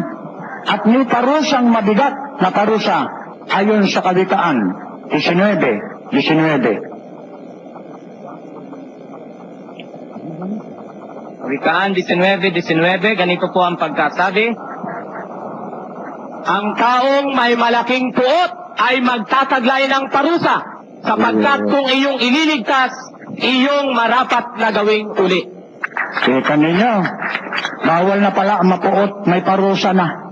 Hindi ho bago yung mapuot. Hindi ho yung bagong labas na para bang ito ay kapalit ng pagpatay, kaya tinawag na amyenda. Ay hindi ho pala amyenda. Yan ho ay pagpapalawak ng kautusan. Tinatawag yung to magnify the law. Ibig sabihin, yung kautusan, naririyan. Kaya lang hindi agad-agad nakita ang pinakalaman sa loob. Kaya't nililiwanag uli ng ating Panginoong si Kristo. Ayon sa 42, talatang 21 ng Isayas. 42:21. Nito po ang pagkasabi, kinalulugdan ng Panginoon dahil sa kanyang katwiran, nadakilain ang kautusan at gawing marangal. Yun. Dadakilain ang kautusan. At hanggat merong nakikita sa loob, dapat na ilabas para maunawaan ng maraming mga tao sapagkat ang kautusan ng Diyos ay totoong malawak. Bagamat yung salitang pagpatay, maraming forma ang nagginagawa para magkasala sa pagpatay. Itulak ng isang tao sa bangin, hindi nga ikaw ang pumatay, nahulog siya, namatay, kasalanan mo sa pagpatay. Kainumin mo ng lason yung tao, araw-araw, unti-unti, ay kasalanan din sa pagpatay. Kung isang tao ay binaril mo, ay pagpatay na ngayon. Kaya maraming forma yung tinatawag na pagpatay. Hindi ho amyenda tawag dyan. Wala hong amyenda dyan. Ano pa ho? At ito ngayon, kautusang ito. Ang sabi ni Haring David, sa 119, talatang 18, kahit na si Haring David, nagsasabi ng kaliwanagan ng utos na ito. 119:18, ganito po. Idilat mo ang aking mga mata upang ako'y makakita ng kagilagilalas na mga bagay sa iyong kautusan. Nakita ninyo, kahit na si Haring David, sa kanyang kapanahonan nagsasabi pa, Panginoon, idilat mo ang aking mga mata upang ako'y makakita ng kagilagilalas na mga bagay sa iyong kautusan. Kasi ang kautusan ng Diyos ay totoong malawak. Ano pa ang sinabi ni Haring David? Inulit niya sa talatang 34. Bigyan mo ako ng pagkaunawa at aking iingatan ang iyong kautusan o aking susundin ng aking buong puso. Nakita ninyo ang hiling, bigyan ng pagkaunawa. sapagkat hindi naman agad-agad sa unang pagbasa ay naiintindihan yung lawak ng sinasabi ng kautusan. Baka nga kasi ang akala ng iba, kapag ang papatay, ay hindi naman ako namaril, hindi naman ako nakasap, hindi ako pumapatay. Pero nagpapainom naman ako ng nakamamatay, ay di pagpatay din yun. Yun ang sinasabi ng lawak ng kautusan na pinag-uusapan dito. Ano pa po? Sa Makati, di wala akong kapalit. At ito'y nakita na natin ang kagandahan nito. Yun namang igalang mo ang iyong ama't ang iyong ina. Para bang pagdating sa bagong tipan, talimahin mo. Yun mga kapatid, hindi ho magkalayo yun, paggalang, pagtalima, magkakasama ho itong ginagawa ng mga anak sa kanyang mga magulang. Yung pagtalima natin sa ating mga magulang, ay bahagi po yun ng paggalang. Ang ating pagsunod sa ating mga magulang, yun ho'y paggalang. Ang pagtalima natin sa salita ng ating mga magulang, yun ho'y paggalang. Para bang lumalabas na ngayon lamang iniuutos ang paggalang sa lahat ng tao? Na para bang lumalabas sa panahon natin ngayon, na ngayon lamang inuutos igalang din yung mga bata. Hindi lamang yung ang magulang ang igagalang, kundi ang mga bata. Tama naman po yun. At hindi naman yan sa bagong tipan lamang lumalabas na igalang mo ang lahat ng tao. Kahit sa matandang tipan. Sa Kapitulo 33 ng Heneses at ang talatay 13, iginagalang na rin ng mga magulang ang mga bata. At sinabi niya sa kanya, nalalaman ng aking Panginoon na ang mga bata ay mahihina pa, at ang mga kawan at ang mga baka ay nagpapasuso. At kung ipagmamadali sa isa lamang araw, ay mamamatay ang lahat ng kawan.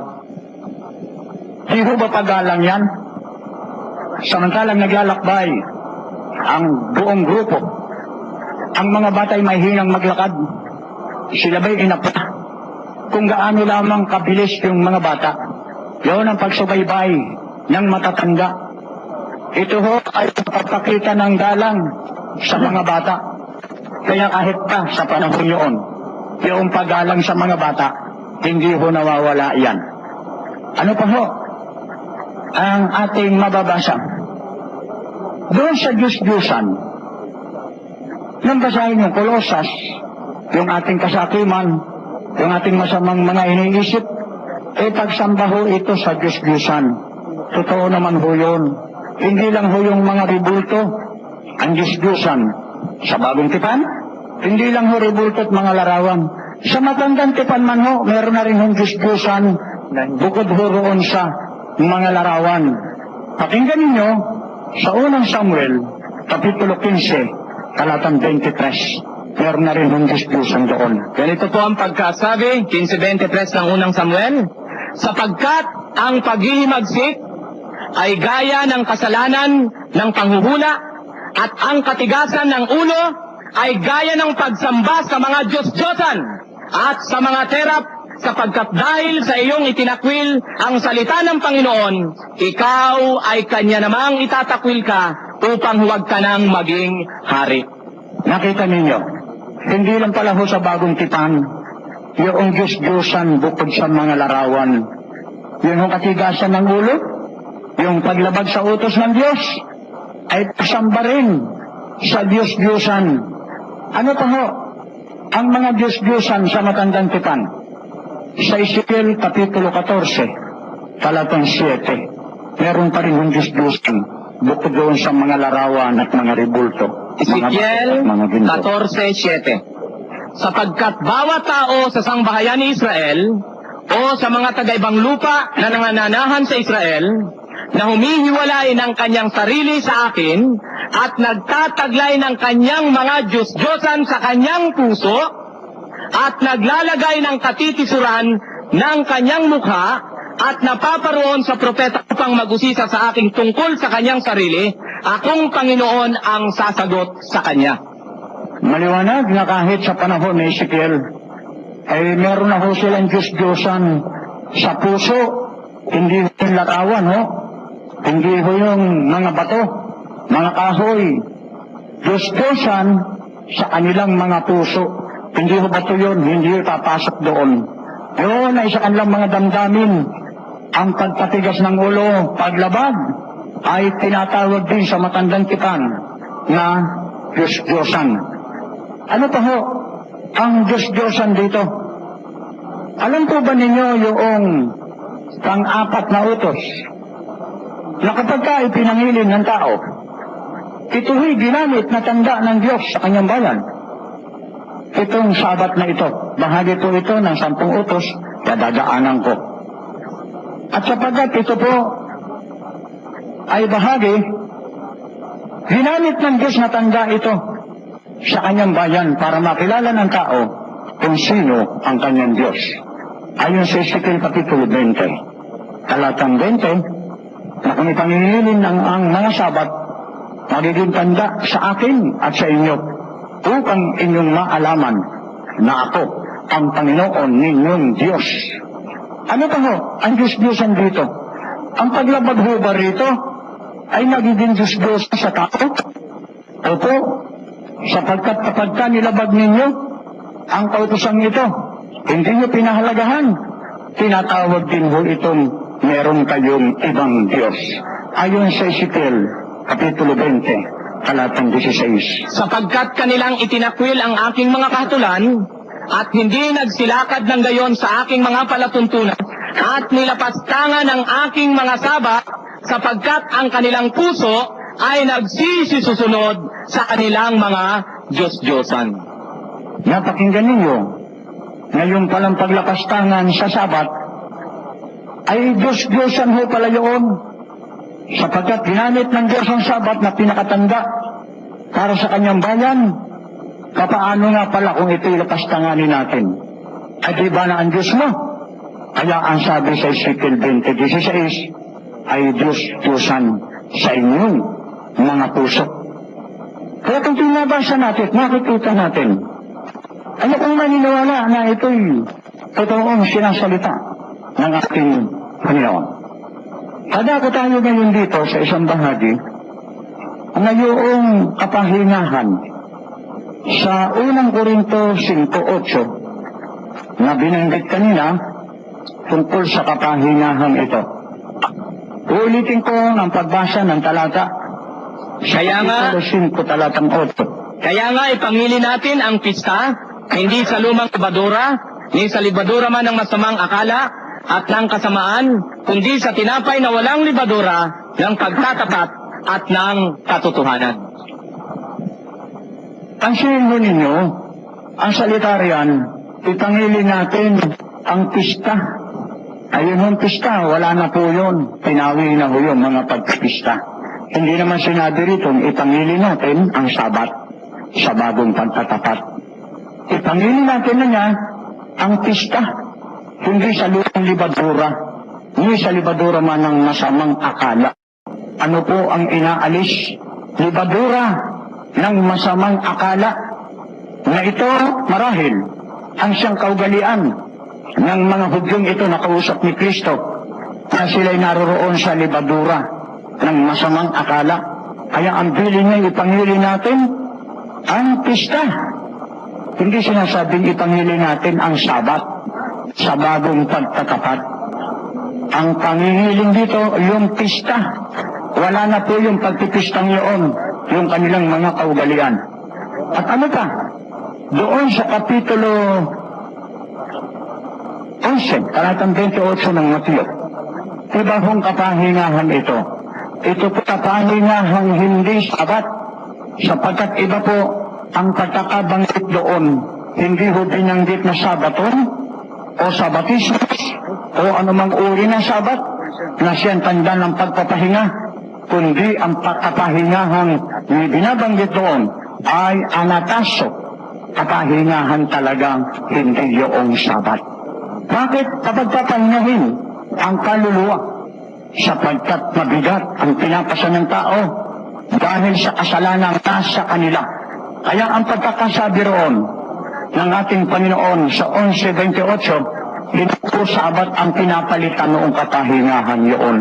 Hindi ho Sabaton ang binanggit doon, kundi anataso, hindi o Sabat.